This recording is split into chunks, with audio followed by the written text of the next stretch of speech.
primeiro caso. Vende-se uma chácara. Olá a todos os inscritos do canal. Meu nome é Carolina e o relato que vou contar aconteceu comigo no ano de 1994. Na época, eu frequentava uma conhecida universidade da Grande São Paulo. Eu já estava prestes a concluir o meu curso, pois estava entrando no último período e não via a hora de começar a trabalhar e construir meu próprio caminho nessa vida. Tudo começou em um fim de semana, quando eu resolvi pegar o meu carro e ir visitar a minha mãe, que morava em uma cidade no interior do estado. Essa cidade ficava a cerca de 4 horas de viagem em relação a São Paulo. Eu estava bem confortável no carro e dirigia tranquilamente enquanto ouvia as músicas que o toca-fitas reproduzia. Já estava dirigindo pela estrada há quase 1 hora, quando vi, em uma placa pendurada em um poste, a seguinte inscrição: Chácara à venda. Na parte de baixo dessa placa, ainda havia uma seta apontando para uma estradinha de terra, completamente isolada e empoeirada, ao lado da rodovia, perpendicular a ela. Se não fosse por esse aviso pendurado no poste, ninguém nunca enxergaria aquela pequena entrada à direita. Imediatamente eu pensei em dar uma olhada no local, já que eu precisaria de um lugar para morar quando acabasse a faculdade. Além disso, eu sempre gostei de morar em chácaras, sítios e lugares desse tipo. Meus pais sempre residiram em locais assim, e desse modo eu fui criada. Então, parei o carro exatamente na entrada da estradinha de terra, e decidida a visitar a tal chácara, adentrei por ela. Depois de conduzir o carro por uns 20 minutos, cheguei à localidade. Logo de cara, avistei uma casa que ficava na frente da propriedade. Era uma linda casa, toda pintada de branco, estilo colonial, de 2 andares, com uma varanda bem grande na frente, tipo um alpendre. Impressionada com a beleza do imóvel, eu não percebi o quanto era estranho uma casa ficar em um lugar tão isolado como aquele, ainda mais uma residência tão bonita e bem construída. Eu parei na frente da moradia, peguei a câmera fotográfica que eu tinha levado para tirar algumas fotos da minha família e aproveitei para fotografar a casa. Assim, eu poderia mostrar para minha mãe, para ver o que ela achava, pois, quem sabe, aquela poderia ser a minha futura residência. Naquele tempo, era assim que tirávamos fotos, com rolos de 12, 24 ou 36 poses. E, por sorte, eu estava com o maior, então dava para fotografar bastante. A casa tinha uma pequena cerca de madeira em toda a sua volta, com um pouco mais de 1 metro de altura, e um portãozinho lindo, de madeira também. A varanda era cercada de plantas e flores de vários tipos, que exalavam um perfume maravilhoso. Também havia uma mesa de madeira com algumas cadeiras nela. Eu fiquei em frente ao portão, bati palmas e nem precisei esperar muito. Um pouco depois de chamar por alguém, a porta da frente se abriu e através dela saiu uma senhora de idade já bem avançada, vestindo uma saia preta e uma blusa bege. Ela veio ao meu encontro rapidamente. Ela era baixa, um pouco cheinha, e tinha a cabeça coberta de cabelos brancos. Animadamente e com muita simpatia, me disse um bom dia. Seus olhos brilhavam e o seu sorriso ia de orelha a orelha. como se já me conhecesse há muito tempo, sabe? Falei que estava interessada na propriedade e que queria tirar fotos do interior do imóvel para depois analisar e decidir se faria uma proposta ou não, de acordo com o valor do lugar. No mesmo instante, ela me deu permissão, e então eu comecei a tirar fotografias de todos os cômodos, enquanto ela ia me mostrando a casa. Também fotografei mais da parte do exterior e parte do quintal.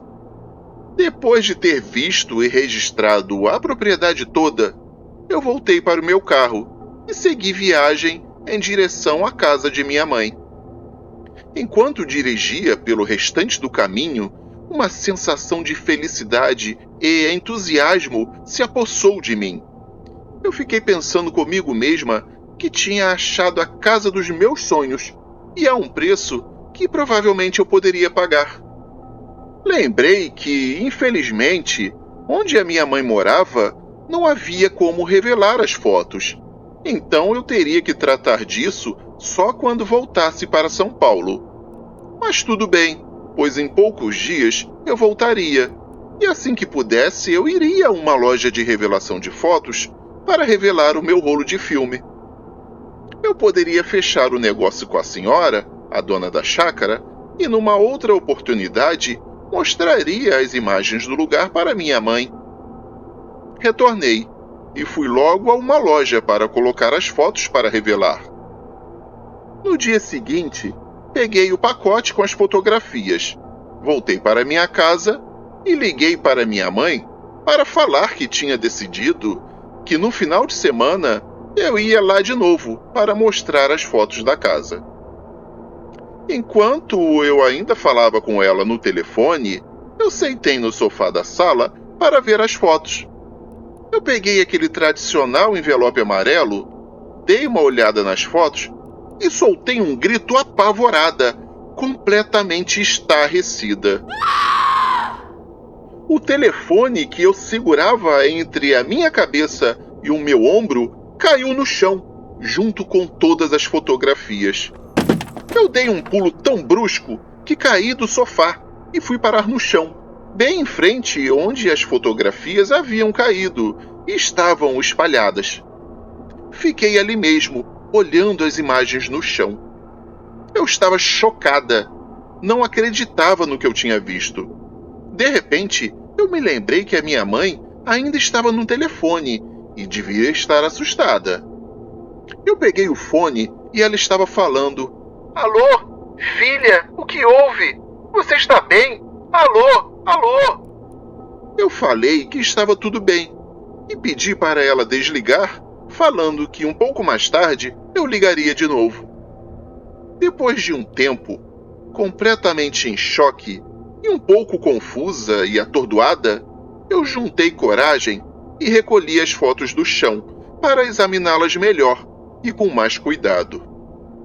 Aquelas não poderiam ser as fotos da casa que eu tinha visitado, pois eram imagens de uma casa completamente queimada. Em todas as fotos, os cômodos da casa estavam negros, feito carvão. As paredes completamente chamuscadas e trincadas. Várias partes do telhado haviam desabado. Dentro dos quartos, só se via o resto de estruturas daquilo que um dia já tinham sido alguns móveis e utensílios. Os cômodos eram exatamente os mesmos. Dava para ver pela posição das janelas e das portas. Parecia que a casa tinha sido inteiramente devorada pelo fogo. Até as fotos do quintal estavam diferentes. Ele agora parecia sujo e abandonado. Não se mostrava mais bem cuidado como antes. Até a fachada da casa estava enegrecida pelo incêndio. O choque e a confusão logo se transformaram em medo dentro de mim. Eu cheguei a pensar que eram fotos trocadas, que poderiam ter se enganado na loja de revelação e terem me entregado as fotografias de outra pessoa. Mas as outras imagens estavam lá também. Haviam retratos da minha família ali, da minha mãe, do meu pai e dos meus irmãos. Aquelas eram as minhas fotos. Eu peguei todas elas, sem exceção, e queimei tudo.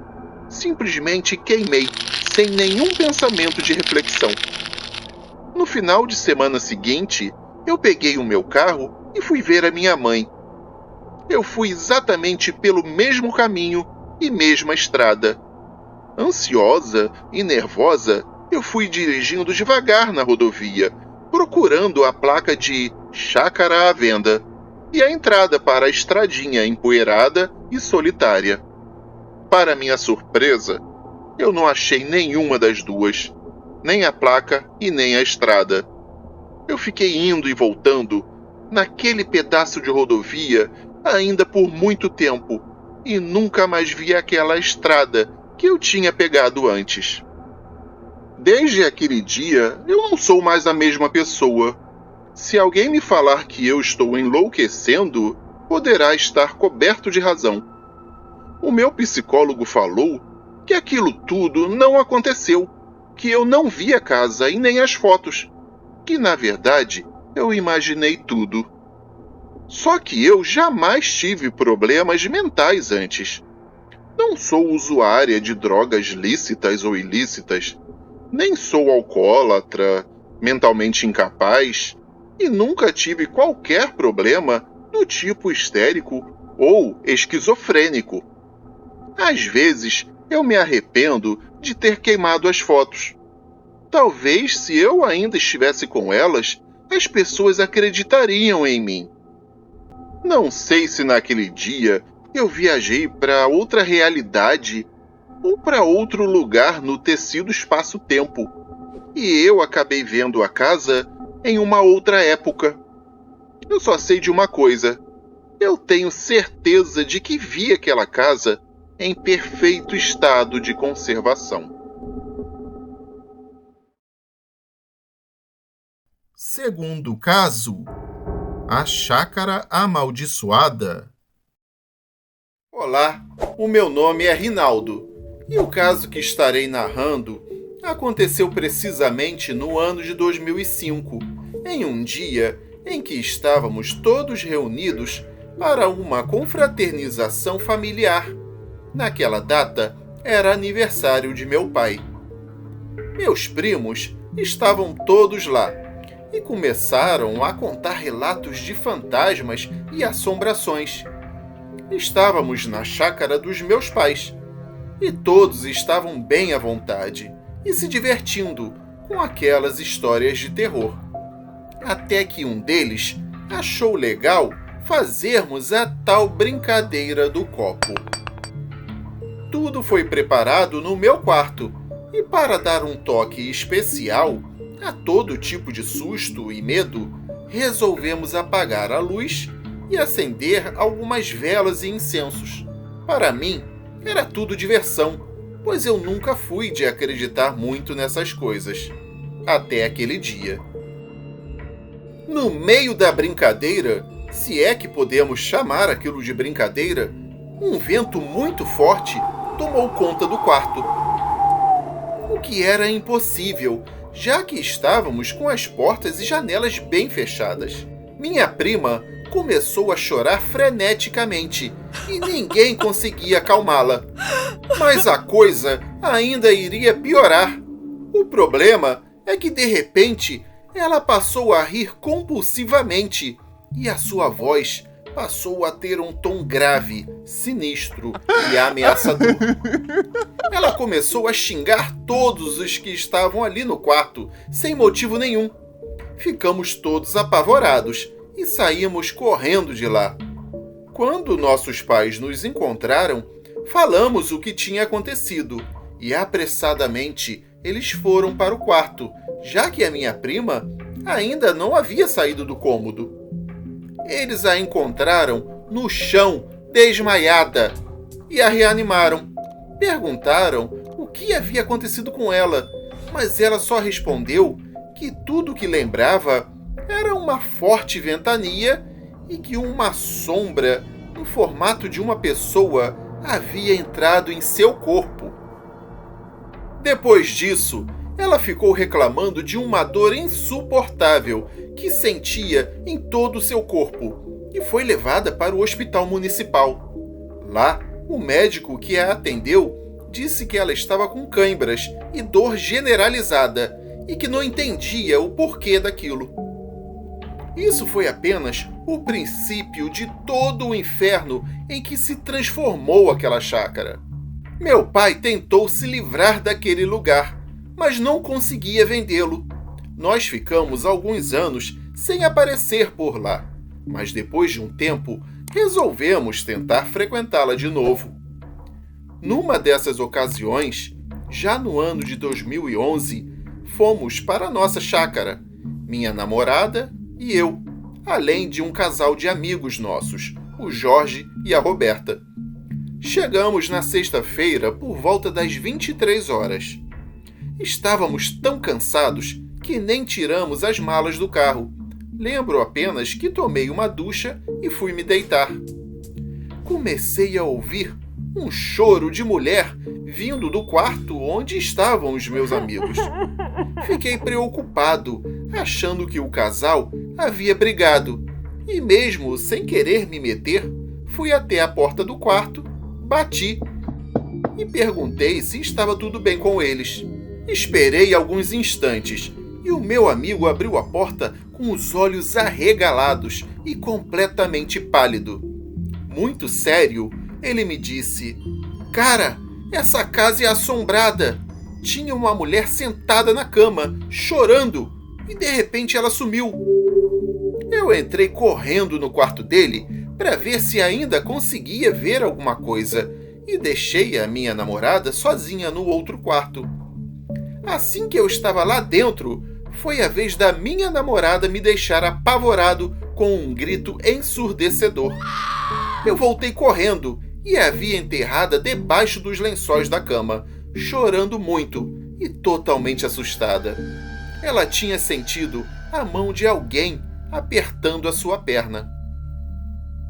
Resolvemos todos dormir no mesmo quarto, porque as meninas estavam muito abaladas. Eu também, é claro, devido ao que eu sabia que havia ocorrido com a minha prima alguns anos antes. Mas no restante da noite, correu tudo bem. Na segunda noite, conversei com o Jorge e disse que era melhor voltarmos a dormir em quartos separados, pois era importante que todos nós tivéssemos a nossa privacidade novamente. Ficamos acordados até umas 4 horas da manhã, conversando e jogando cartas, até que o sono bateu e todos resolveram dormir. Quando eu ainda estava no corredor, indo para o meu quarto, passei a ouvir o choro da noite anterior e já fiquei completamente arrepiado. Assim que entrei no cômodo, pude ver aquela mulher toda rasgada, com a sua face desfigurada, sentada na beira da minha cama.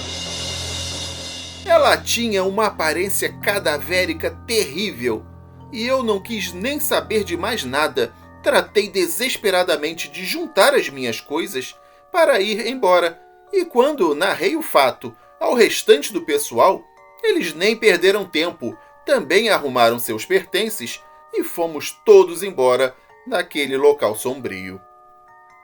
Agora vou falar sobre o terceiro e último acontecimento macabro naquela casa. Esse realmente é o último, porque depois do que me aconteceu dessa vez, eu jurei nunca mais colocar os pés ali de novo. Fomos em 8 pessoas, minha namorada e eu, meu irmão e sua namorada, meu pai e minha mãe, e mais um casal de amigos nossos, o Hugo e a Juliana. Todos nós sabíamos do que ocorria naquela casa, e apesar de sempre ficarmos assustados, fomos assim mesmo, pois nós estávamos indo para lá para fazermos uma pequena reforma, já que o meu pai insistia em vender a chácara. Logo que chegamos, não notamos nada diferente, e o dia correu normalmente. Mas com o cair da noite, tudo mudaria. O dia havia sido pesado devido ao serviço que estávamos realizando. E já era aproximadamente 7h30 da noite quando a primeira a gritar foi a minha mãe, dizendo que havia visto a tal mulher chorosa andando pelo corredor da casa. Esse era o nome com o qual nós apelidamos aquela figura sombria. Ela ficou encarando a minha mãe, que naquele momento assava um bolo no fogão a lenha. As meninas estavam na piscina e não ouviram nem viram nada. Nem nós também percebemos nada de estranho. Depois de acalmarmos a minha mãe, foi a vez do meu irmão. Eu só lembro de ouvir seus gritos e ele correndo pelo corredor enrolado somente em uma toalha, dizendo que havia visto a mesma mulher pelo espelho embaçado do banheiro. Aquela figura sombria estava o encarando e com um olhar ameaçador. Tudo isso ocorreu ainda no sábado e eu fui dormir aproximadamente a 1h30 da manhã. Estávamos dormindo na sala, enquanto as meninas dormiam em um dos quartos e os meus pais no outro quarto. De repente, comecei a sentir um vento gelado na altura da minha nuca, como se alguém estivesse soprando em meu pescoço. Acho que, devido ao sono, no primeiro momento eu não dei muita importância, já que é normal naquela região viradas de tempo repentinamente. Só que logo após isso, eu senti alguém puxando o meu lençol. Virei rapidamente e pude ver a tal mulher chorosa sentada na beira do meu colchão. Me encolhi ao máximo que pude e prendi a respiração. Ela levantou-se e então eu pude perceber que ela não andava e sim flutuava. Flutuando, ela foi até onde eu estava ali encolhido. Abaixou-se lentamente e ficou me encarando de um modo assustador. Eu tentava gritar, mas a minha voz havia congelado. De repente, aquela mulher mudou de fisionomia completamente. O que antes era ameaçador parecia ter passado a ser dócil e amável. Achei aquilo muito estranho, mas eu acho que quando o Hugo a assustou, pois quando ele a viu bem próxima de mim, ele deu um grito de pânico muito alto, ela novamente passou a ficar ameaçadora e foi embora, atravessando a parede. Eu não consegui dormir o resto daquela noite. No domingo, eu estava com muito sono e, para minha sorte, o tempo estava horrível. Chovia muito e forte o tempo todo. Então aproveitei a tarde para dormir. Deitei na cama de casal dos meus pais e rapidamente peguei no sono. Poucos momentos depois, senti alguém acariciando meus cabelos. Abri os olhos e era minha namorada, que havia se deitado na mesma cama. Eu só voltei a dormir tranquilamente. Passado mais alguns instantes, eu senti novamente os meus cabelos sendo acariciados. Mas dessa vez era diferente. Eu sentia-me estranho. Era um carinho que eu nunca havia sentido antes. Percorria toda a minha cabeça até tocar a ponta da minha orelha.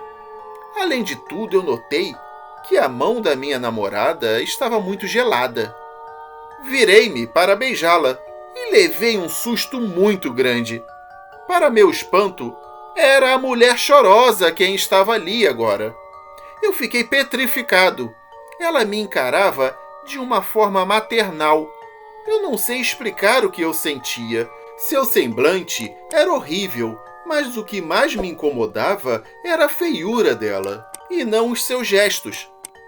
Nesse meio tempo, a minha namorada entrou no quarto novamente e deu um grito bem estridente, assustando a todos que estavam na casa. A entidade atravessou a parede e sumiu. Eu nunca entendi o porquê daquele fantasma gostar tanto de mim. Não faço nem questão de saber o porquê.